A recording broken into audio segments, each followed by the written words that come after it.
I'm Maddie. I'm Amber. And we're Witches Talking Tarot. We are the weirdos in this one. I get soft like a sailor snubble. Flip the switch and let the cauldron bubble. Sam. Wow. Hi everyone, I'm Maddie. And I'm Amber. And we're Witches Talking Tarot. And today we're going to be talking a little bit about the father of Wicca. That's what I heard him being called. Right? That's his title. It is. That's his title. It is, which, yeah. Gerald Gardner. Yeah. If you've ever heard of Gardnerian Wicca, it's because he was the guy that wrote the stuff down, and that's why he's called the father of Wicca, but also why you would have heard of a reference of Gardnerian Wicca. It specifically references Gerald Gardner. That's where that comes from. Because I was always, when I first came to the craft. Did you think it was about plants? I did. I thought it had to do with gardening. Yes. Gardnerian Wicca. I was like, fuck yeah, okay. Give me some plant action. No, Sorry, no, it's okay. I was excited about it's the okay. plants. No, I. But no, it's about a guy. Yeah, it's about a dude, and basically, This is the story of a boy who wrote. I'm sorry. So I was just basically, listening to Gerald that song, Gardner. the real song. I just know. Basically, Gerald Gardner is the. Should I use the term inventor?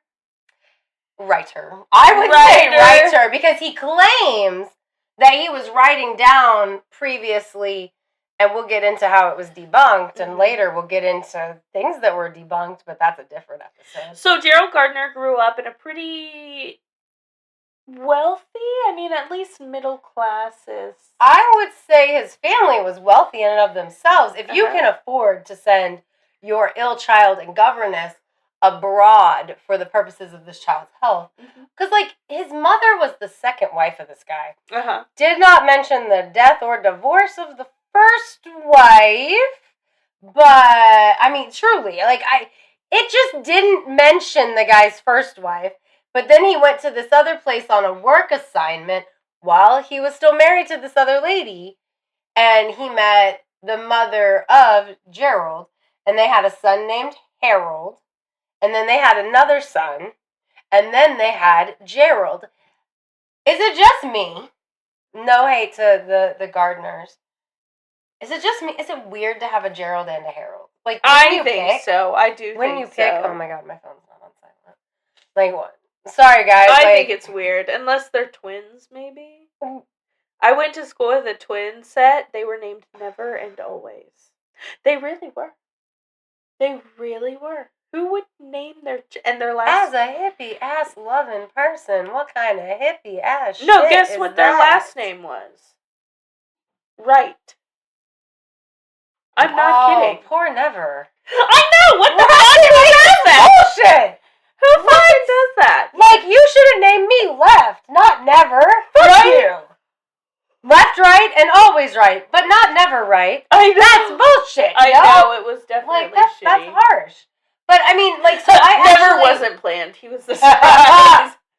Ooh, I don't know. I always felt bad for twins that were named Mike and Michael, or somehow you must both be named Robert because one I use Robbie and one I use Bobby. You know what I mean? Right. What the fuck were your parents thinking, y'all? Same with people named James Jameson and Richard Richards. What were your parents thinking? Seriously. My husband, I don't know what your husband was like, but when I was pregnant and we're talking about names, yeah, my man was always like, no, they'll get teased. This is how they'll get teased with that name. Went through the whole spiel, and then I wasn't allowed to use that name. Literally, what the fuck? Yeah. No, I get you. You weren't paying attention? It says stop, right?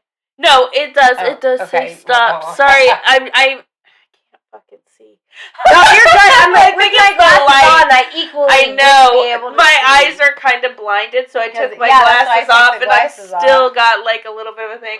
Anyway, I don't know how rich they were. I just know she's the second wife, and they had a lot of kids, but they also had a governess that took him abroad because he had ill health, and she said, we will go to climates that are better for his health. Which was So- mostly in Asia, right? I think it started in the Mediterranean. Like, I think they went from, like, England and branched further south in Europe and then made their way To over Asia? to the Middle East and Asia, I believe. I believe They that went is on, how like, it, this like, whole progression. Yeah. And, like, at some point she meets a dude and they get married and they live in, like, a solid place for a while. And then it seems that the three of them are traveling abroad together. Right. Like, it seems like he was raised by his governess and her husband. So he moved to, is that Ceylon? Yes, where the cinnamon is from. Okay. If you didn't check it out, check out our sacred Trace Trees Spicy edition. So he eventually relocated to, what is that?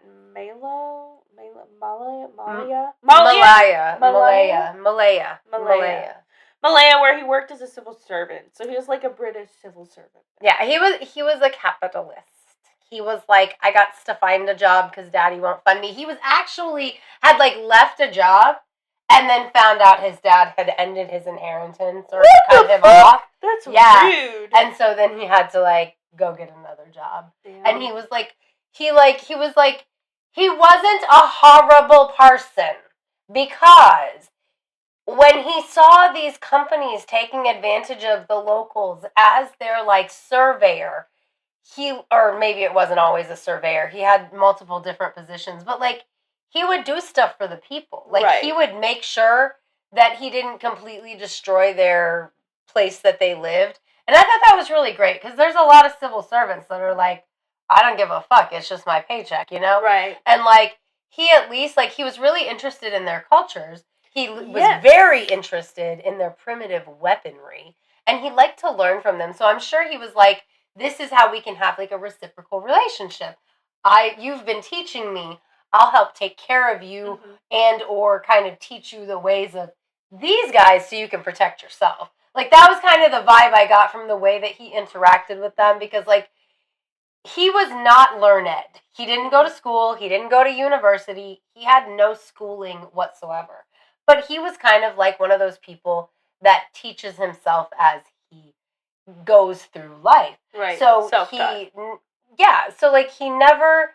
learned through experience. He did not go to school, but he learned all these different things and actually became a celebrated archaeologist, even without schooling. He had interest, or he formed interests in native cultures, and then he became a folklorist because he liked hearing their stories as well. I have reference, sorry. I'm just because, I want to make sure that I touch on everything. So the things that he was really most interested in was their magic, their folklore, and their myths. Their primitive weapons. He wrote a whole book. Too. He wrote a whole book about the Keris. He didn't call it by the right name, though, because there shouldn't have been an E in it. But he added an E, so it was British. A Keris. He's unlearned. Oh, you're right. So a lot of the things that he would write or do, they had poor spelling and poor grammar because he never went to traditional school. But that doesn't mean he was stupid. Right, yeah, that's not what I'm saying. I'm saying that's probably why he called it, like, it was a Chris, like K-R-I-S, but his book is C-E-R-I-S. So it's like, he spelled it wrong, I don't think it was to, like, take anything away from the weapon, which a Chris, it's like a blowing, that's the knife. He was also really into a weapon that was a blowing tube for, like, poison arrows or whatever. Yeah. But it was the knife. It's basically what the Athame is kind of based off of in his writings, is the Keris. So he was, like, feeling that sort of, like, vibe. Yeah, he really was into the weapons, and I don't know why, although I think maybe his interest in those weapons carried over into the things he later writes into Wicca. That's very interesting. Yeah. So, after several decades abroad, he returned to England in the 1940s and settled near New Forest. Now, while he was at New Forest, he claims to have been invited into and initiated into this New Forest coven, okay? And this coven was specifically based off of the witch cults that Margot Adler, who's the next person we're going to cover in this series of people, right? Not Margot Adler. It's an M name. Margaret Thatcher? Yes, Okay. Margaret Thatcher, not Margot. Margot Adler came up in my research about him because she's also a prominent Wiccan who wrote the book Drawing Down the Moon. So my apologies. Okay. Margot Adler and Margaret Thatcher Okay. So my bad. Margaret Thatcher Okay. talked about the witch cults, and he said that this New Forest group was one of these witch cults, which the witch cults, guys, were based off of a theory that in medieval times there were groups of people that had hidden themselves away and were still practicing the old pagan ways. And calling themselves witches, which is where I definitely find that's my fault. only fault, because Well, the other thing seems I could totally see that. Like, there's a whole thing. Like, so in our Burning Out of Control episode, I kind of talk about how I don't believe any witches were burned. Like, maybe midwives were burned, women who made herbal medicine were burned, but they weren't witches because they didn't practice the craft. They didn't think of themselves as witches. And people back then wouldn't have thought of themselves as witches for a lot of multiple different reasons, but especially the reason that in medieval times, and this research helped me kind of like further formulate this thought process of like exactly what I found fault with in that conversation, like where I was saying like none of these people would have called themselves witches. There weren't actual witches because of the way that these people lived, like especially like the Puritans, they were encouraged to snitch on their neighbors. You couldn't have been a witch and not get found out, not get killed over it, right? They wouldn't have called themselves witches because in medieval times, a witch was somebody that consorted with Satan himself. So if you are an herb woman, you don't think of yourself as a witch.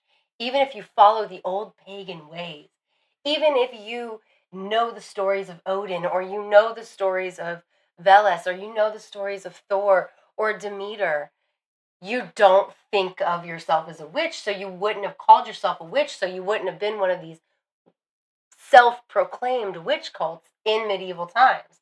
And I was like, this is where I go, okay, wait a minute.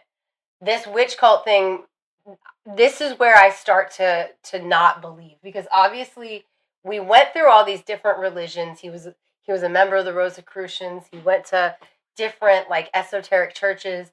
But then he claims this, the New Forest thing. And that's where I start to go, well, now we're saying what we want to say. Because the witch cult thing, it just, it was proven to be fraudulent. Like, it wasn't true what was written about witch cults. But B, even if there were pockets of pagan people that survived back then, they wouldn't have called themselves witches. So they wouldn't have been witch cults unless they were Satanists. Unless they were worshiping Satan. I'm sorry, not Satanists. Did they call themselves witch cults, or is that just what they called them? From what I understood of the reading, and we'll have to learn more with Margaret Thatcher, so in a way I wish we had switched them, but I didn't know. That's what I was wondering but I too. Didn't I was know. like, That's wait, we got fucked up, yes. You know, like, I didn't know. Because, like, what you're saying makes absolutely sense, but it does make me wonder, these cults or these groups that they're claiming, did they call themselves witch groups, or is that what my they called understanding? them? That's what they called themselves, which is where I go, this doesn't exist. Okay. Like, because I believe that there were herbal women. Yes. I believe there were midwives. I believe there were people who worship both God from the Christian Bible as well as the old gods, because that's what their family line did. Absolutely. I just don't believe they call themselves witches. I don't believe that. So, you know, sorry guys. The theory, like, I want to say ideally I believe in the theory, but I don't believe they would have called themselves witches like you said. So I guess because I think it is totally possible that there are groups of people that kept the old ways alive, but maybe I don't think there's so much groups of people. I think they're probably more like family lines or like villages that kept it on the down low. Yeah. From, you know what I mean? Or like in Russian and other Slavic cultures, like they just kept practicing the old ways. And the priests were like, well, we're just going to hold church over here at this sacred mound. And the people showed up because, hey, it's a preacher holding a holy celebration at a sacred spot for them, you know? So, like, it all worked out for them. And so, like, maybe that kind of thing was going on in other places. I believe that, absolutely. I don't believe they called themselves witch cults.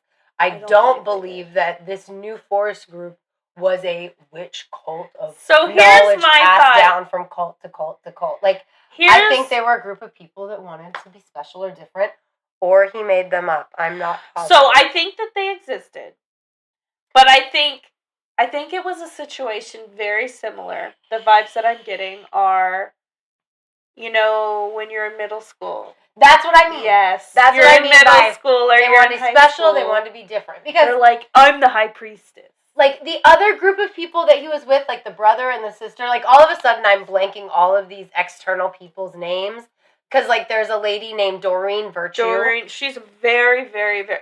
She's well known. I have one of her books in the other room. Oh yeah, yeah. I'm pretty sure she's the lady that has converted back to Christianity and condemns paganism, but I'm not positive. So it and says, if she is that lady, I think it's because of Gardner personally. But anywho, Margaret Moray. Sorry. So is that the New Forest people?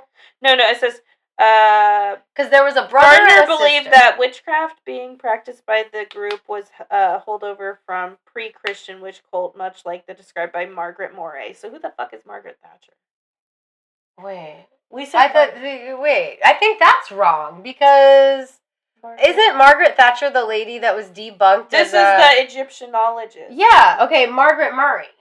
Oh, Murray. Oh, okay. So sorry. Who the fuck is Margaret Thatcher? Okay, so she was a prime minister. We've been saying the wrong guy. Oh my god, she was half of our listeners are like, who the fuck? Oh my god, they're like, Margaret Murray is Margaret Thatcher debunked archaeologist, Egyptologist. Oh my gosh. She made shit up, Dude, much like Gardner, who based all his shit off of her shit. But it does say Gardner took many of the practices and beliefs from the New Forest Coven, which I do think the New Forest Coven was a coven, but I think it was started by Gardner. I don't think it's an ancient coven. Right. I think exactly. And that's what I'm saying. So because I can't remember, because there were a group of people that he practiced with. Yes. There was a brother and a sister. He met them at a Rosicrucian or some other maybe Freemason meeting where, because this was Gardner's MO. He would go to a he would go to a new religion, and he would sit in and go to several different meetings, and eventually he would start finding fault with the things that the preacher was preaching, and he would find fault to the point where he would leave, and he would go find another church, a different kind of church, not just different, not Episcopalian and Methodist kind of, but going from Christian things to now we're moving into esoteric things. So we join the Freemasons. Mm-hmm. We go to the Rosicrucians. And every time he comes into contact with authority that he disagrees with, to the point that he leaves until he finds the New Forest Coven. And now he is initiated into their coven as a high priest. Mm-hmm. And all of a sudden, he starts writing things for this new religion. During his initiation, he says, and I, as much as I don't like Gardner, which, with Blavatsky, I came into the research biased, thinking she was fraudulent. And as I did my research, I was like, damn, this hoe was, not, okay?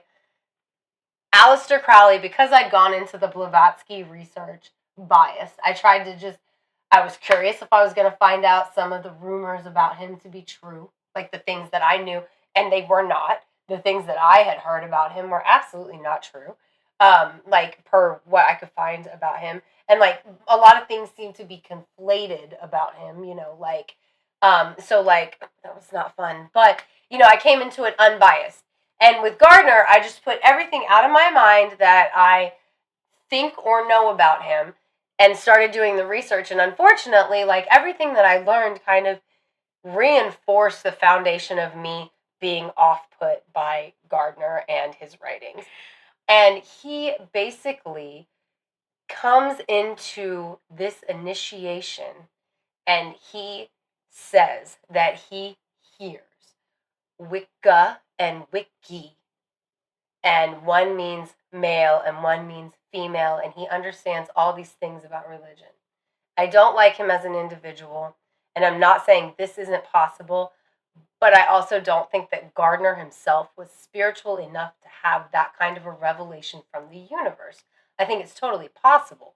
I just don't think he could. I believe Aleister Crowley could speak to deities. It's very similar to what you and I said when we were talking about, the conversation you and I had with Helena Blavatsky, which I was like... Except everything she says is not self-serving versus Gardner's... No, it's just like when I was like, but why her? You know well, what I mean? And again, like, without... If he was more spiritual, like, he was very homophobic, y'all. Mm-hmm. Like, he was closed-minded, and that's where I don't think that he would be the one to receive the information, because he was closed-minded and not spiritual.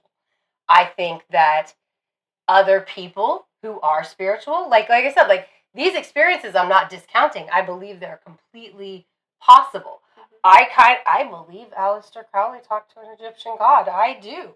I think it's possible. Granted, he did have a witness who says, like, she was there and that shit happened, but I don't believe that he had as divine of an interaction as he believes, because he was closed-minded and not spiritual. He didn't have good intentions going into the things he went into.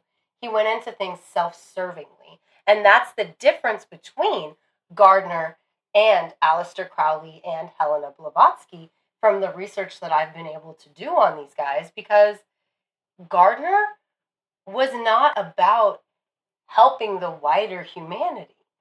He said, homosexuals can't be witches. If you're homosexual, you can't practice magic. Have you seen that video? No. She's like, homosexuals. But that hurt my heart. Damn homosexuals. Because, like, you're the first person to be like, everybody was fucking all the time. They right? absolutely were. And so Gardner saying 2 women making beautiful love together can't be magical. Bitch, please. That actually I don't know. So, like, let us be very clear. Absolutely. That's just I'm sorry. He was also very misogynist. So quiet. Yes, he was very misogynist. Mm-hmm. Like, what were you saying about his, not the reeds, what's the A word? Arandes. Arandes, maybe? Well, they're basically like rules that he wrote. Right. He wrote these rules. Let's be very clear. Well, let's hold up. Okay. So this is when Doreen gets introduced, right? So after all this, now that the UK has kind of gone lax on their witchcraft laws, right? Now he can come out as a witch. And he'd be talking, he'd be flapping them fucking lips. Flapping. Initiating multiple high priestesses and high priests into his coven. Now let me explain. This is where it gets fun. For me anyway. He a cult leader. Okay. I'm sorry. Listen. I did not read this. I am listening. Okay. Gerald Gardner taught Robert Buckland, right? Raymond Buckland. Uncle Buckland. Y'all have probably read one of his books or seen it in the book. So I know Raymond Buckland by the name of Uncle Bucky because here we go. Pat sounds dirty. Pat from the Springfield high priest, or from the Springfield coven, was taught with him and was initiated under him. Who was initiated under Gardner. Who, and I learned from her and I spoke with her. She wasn't necessarily like my biggest, like my mentor, my number one mentor, but I did mentor a little bit under her. So I can officially say, I know it's not like a big thing, but it is in Gardnerian Wicca or whatever. There's that connection there. I'm just saying. No, that is Pat, Raymond, and that is very. It's cool to have a connection to Buckland. It's cool to have, but it's also important because in terms of Gardnerian Wicca, you have to be initiated, and their beliefs, like while there are closed-minded, while there are books about them, there's not many things, like people don't know everything about their beliefs because you have to be initiated in. So a lot of people, the way that you are connected with Gardnerian Wicca, or you want to say like, oh, I'm a Gardnerian Wiccan or whatever, is you have to have that initiation. Or somebody that he initiated somebody under you. It's literally like a line thing. Like, was I ever initiated? No. It is a closed path. It's nice to be able to say that I know this person who was initiated under this person who was initiated under this person. It's nice to say that you have that line. And I'm sorry, Pat was just one of the wisest people I know. She really was. She was so kind. So kind. And she just... And again, this conversation's not about Wiccans at all. No, it is just about Gardner. Gardner and his himself. Part and in putting Wicca in the limelight or being the father of Wicca and writing it. Literally, and the only reason I had to bring it up is because it literally says right here, as part of Gardnerian Wicca, or whatever. So, Gardner initiated numbers of high priestesses and high priests into his coven, who in turn initiated new members of their own. He initiated, what's his name? Uncle Bucky, Raymond Buckland. Okay, so he initiated Raymond Buckland, who in turn came to the United States, brought Gardnerian Wicca to the United States, and then he took over as kind of like the United States like leader of Wicca, where he initiated a bunch of other high priestesses and high priests, and that's how this all spread throughout the United States. Right. And so, again, Gardner was the one who wrote it down in the first place. He wrote it! Why he's called the father of Wicca. And before he wrote Wicca down, he had started writing fiction books about paganism after he wrote his archaeological books about the artifacts that he found in the Middle East. So, like you said, it's just like an L. Ron Hubbard situation where you have a fiction writer who then writes a religion down and says, this was something that was given to me by a higher power, and I am giving it to you. And actually probably both of them, because one day we should do the Big S and L. Ron Hubbard. I'm so scared! I know! And we're doing all of these... Right? Yes. Because it's not like singing all in the mouth. I was just talking to my grandmother about these episodes, and I was like, well, they're kind of like cult leaders, because I'm trying to explain it to her in a way that, Grandma could understand, right?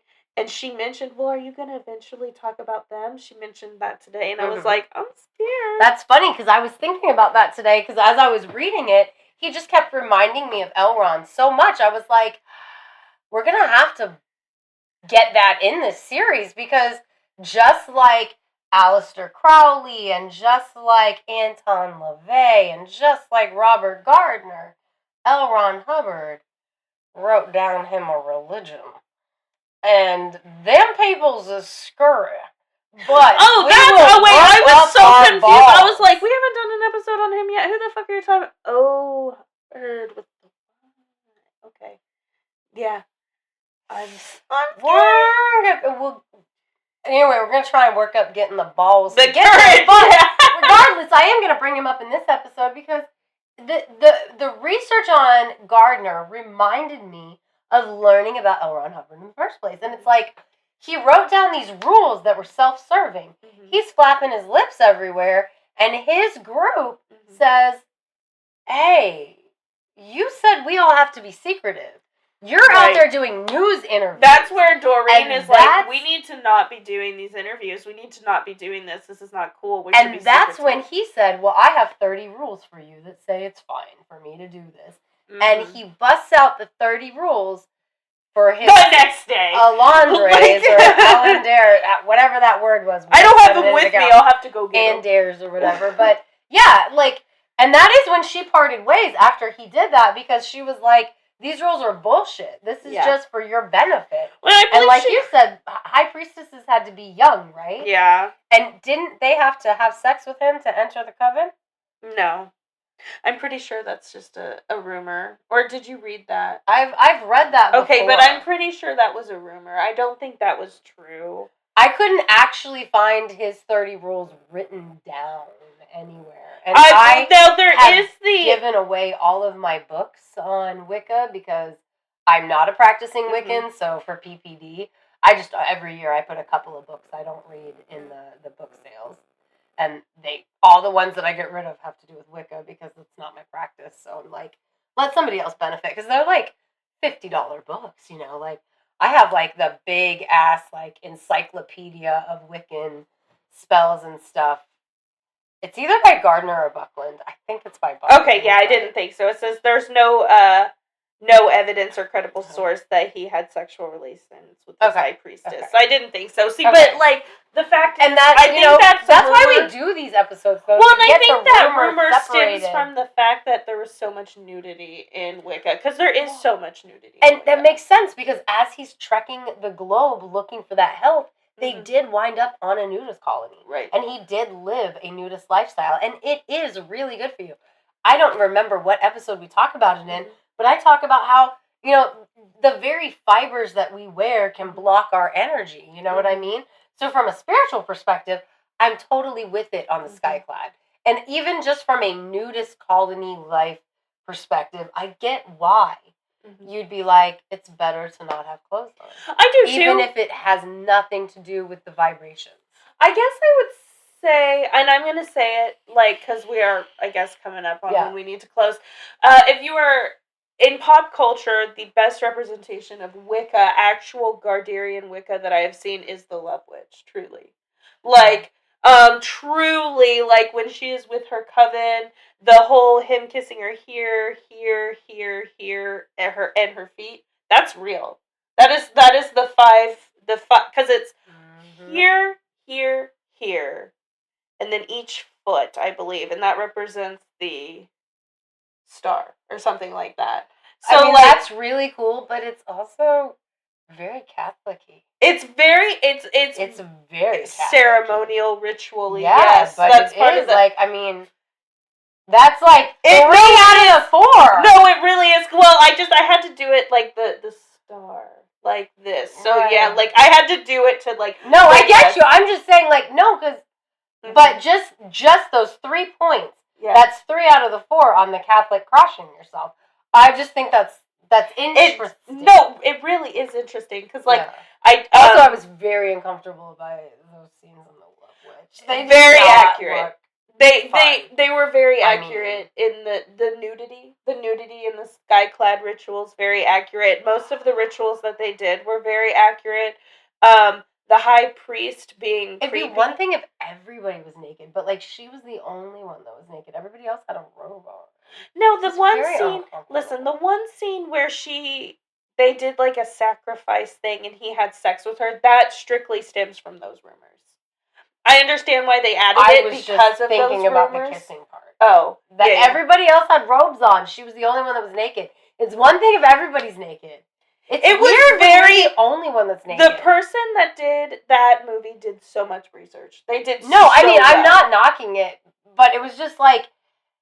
I don't know why they. I don't know why. Yeah, like, I don't know why they. Everybody's gonna be naked. Everybody naked. Otherwise, like, why can't she wear the hood and be naked under the hood like everybody else? Like, I don't understand that. I really don't. I don't know that one. But and honestly. And not weird and tingly down I'm south. Gonna say like, this. Not like that. After doing this research, the Love Witch makes even more sense in terms of Wicca, where there was a whole scene where they were discussing the power of women versus the power of man. That's part of Wicca. It is. They're very big on the Lord and the Lady, the Horned God. But again, like, the Horned God stems from the disproven things that not Margaret Thatcher, but Margaret Murray had written down, which is where, again, I come back to, this was a fiction writer just writing something down because he wanted control and he wanted that feeling of spirituality, but he wasn't actually willing to give himself over to anything. Like, that was the feeling that I got out of all this research. It was never about him giving himself over to anything. It was about him controlling everything around him. So before we get off here, I do want to say I think that modern Wicca, New Age Wicca, is very different than Gardnerian Wicca. And we are specifically, just like when we talked about Helena Blavatsky and Aleister Crowley, we were just talking about the influence that Gardner has had in this New Age stuff. No, we kind of did it backwards, right? We talked about New Age paganism way back at the end of season 2 or the beginning of 3, I'm pretty sure. Or is that how we ended last season? I don't know. You guys will have to check it out. So I think make sure you check out the beginning. But yeah, we talked about New Age paganism. We talked about like the Satanic Panic and like all these things that came from all this stuff that we're now talking about. I did not read anything about the Wiccan Read with Gardnerian Wicca. I don't think that's a part of Gardnerian Wicca. They had. Did you? I did not. I couldn't No, find I think anything that's a about part it. of more of a new age. Right, because Which would be people very have been interesting. coming That and would be adding very more and interesting more to to do his stuff. more Yeah. research on. Because I just wonder, where did that originate from? Because obviously it did not originate from Gardnerian. Well, but it did, because if in one of the things I read is that this woman named Jacqueline, somebody came and added a bunch to what he started there. Yeah. And then another lady added even more to it. And that's where the Wiccan Reed came from. But it comes, like, so he, again, the father of Wicca, it starts with those 30 rules that he made up to justify how he was practicing Wicca, which is fine. You shouldn't have to justify it, because, I mean, yes, Wicca itself, it is kind of, it's an organized religion in the craft, versus most other neo-pagan practices, which are not organized, and they're very eclectic and very eccentric, and it's just kind of for the practitioner. And I think that these days, in just regular Wicca, not necessarily Gardnerian, but we say regular Wiccans. Wicca, but there's draconic Wicca. That's what I mean. Fairy Wicca. I mean, all Wicca allows now the space for kind of making it your own, whereas it did all originate as these are the rules in the book for you, and it has relaxed over time. But that is how it started, and that is the base body spine of Wicca, and that's where the influence from Gardner came from. And I think that's really his main influence to this day, is having made that organized religion. As you say that, I think a lot not as eclectic, eccentric, not eccentric. Eclectic. Okay, a lot of eclectic people, whether they identify as Wicca or Hellenic, they all end up taking from what religion they see and making it their own. Because that's the whole point, right? Well, that's what I'm saying. Like, I think these days it's much more lenient, even though it started out as this structure. Yeah. And the backbone of it still is that structure. So, but nowadays there is more leniency, because there are fewer people like Gardner out there who are saying it has to be this way. And there are more people that understand, like, there aren't large groups of Wiccans that get together. There are in some places, but in a lot of the parts of the world now, or at least in America, it's so much solitaries that there is that allowance and understanding of making it your own versus strictly following what was written at the beginning,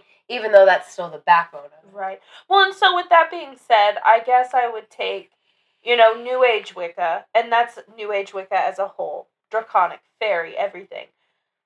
To me, that would really be no different than someone like a Hellenic witch, or someone who identifies as a Celtic witch. It all stems with that one, thing, but then as eclectic, we just take what we do. You know what I'm saying? I mean, I do. Really I don't agree. What's different about it?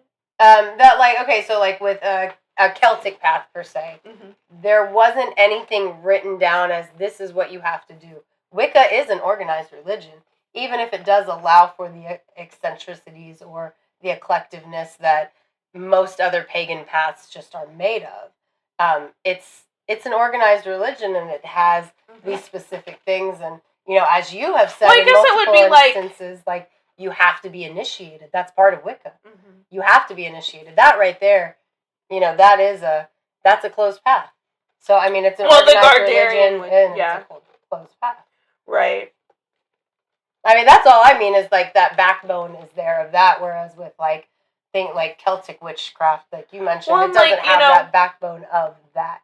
Now, Druidism is not exactly the same, but that also is more of an organized pagan religion, when you're trying to take it down from the original Druid priests of the ancient Celts. Well, and then there's like the Hellenics, they have a lot of their shit written down too.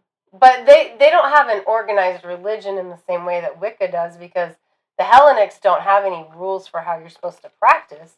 the mythology itself kind of gives you rules for a way of living, and that's what all mythologies Well, I think that do. depends because, like, plenty of high priestesses in different, like, for example, if you're a high priestess of Artemis, okay, there are rules written down for that. You can't fuck a man.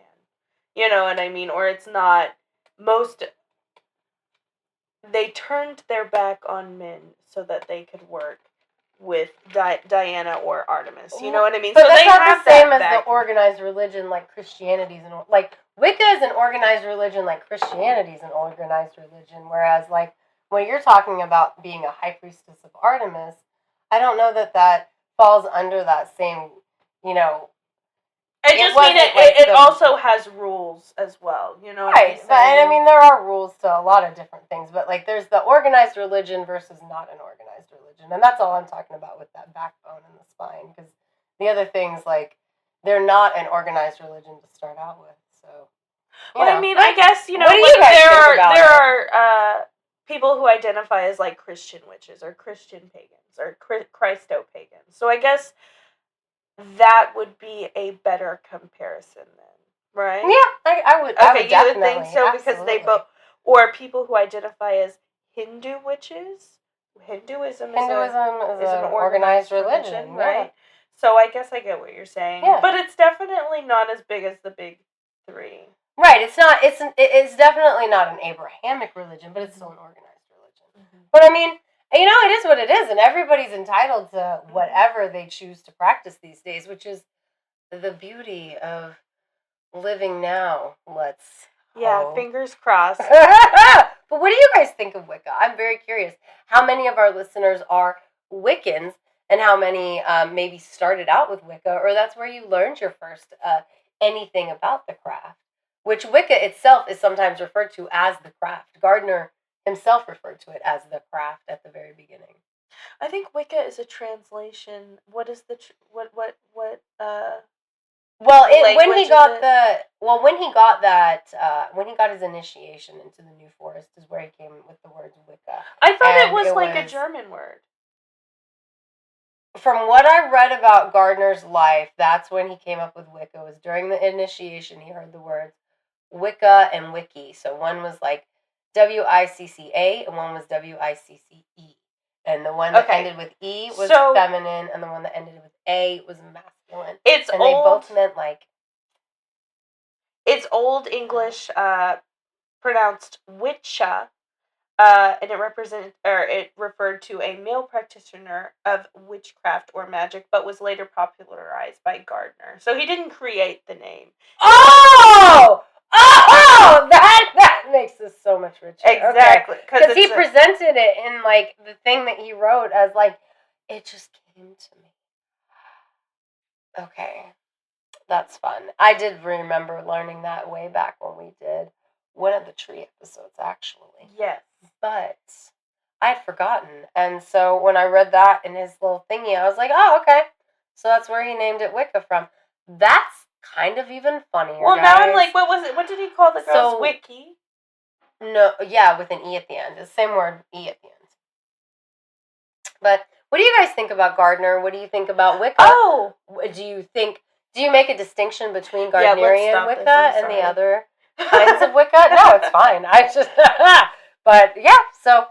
Let us know in the comments if you're watching on YouTube. Don't forget to like and subscribe. You can find us on Threads, Facebook, and Instagram at Witches Talking Tarot. You can find us on the X at Classiest Witches because we are the classiest witches you know. So big old shout out and thank you to our patrons on patreon.com/Witches Talking Tarot. Thank you to Death by DVD. Victoria. We appreciate your patronage on patreon.com. And if you would like to be our patrons at the aforementioned link, please feel free to spend as little as $6 a month and we'll give you a little extra almost every week. Yeah. See ya. Thanks for coming to sit with us for a spell. Bye.